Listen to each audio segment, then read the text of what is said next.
Honda CR-V 2004. El problema fue con la que vino por un misfire. Ya le chequeé los espares, se le cambiaron los espares de la guagua, se los pusieron, que seguía con el fallo. Decidí hacerle una prueba de leak down test. Aquí la estoy haciendo, a ver si está escapando por una de las válvulas del intake o del escape.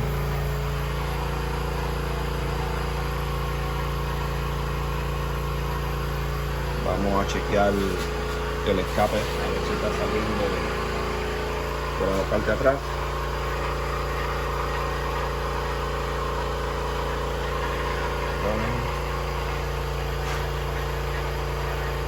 Vamos a chequear por el escape, a ver. Esas son las válvulas del escape.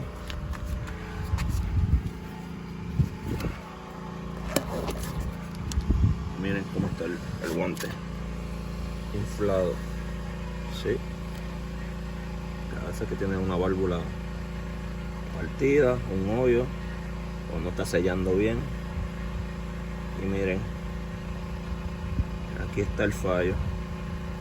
Y en el cilindro número 2 también hacía lo mismo.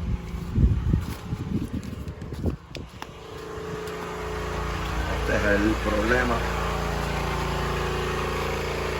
de misfire que tiene esta CR-V 2004 de 2004.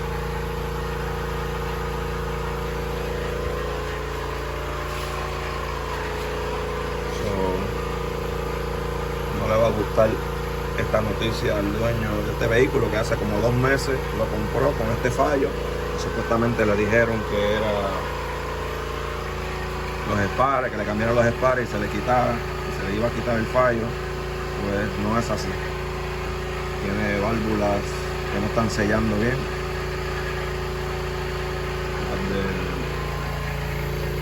El escape, por lo menos en 2 cilindros que ya he chequeado, tiene el cilindro número 2 y en el número 4 tiene válvulas abiertas. Este es el problema de este vehículo. Mi gente, Dios los bendiga, los dejo con este corto video y hasta la próxima. Bye.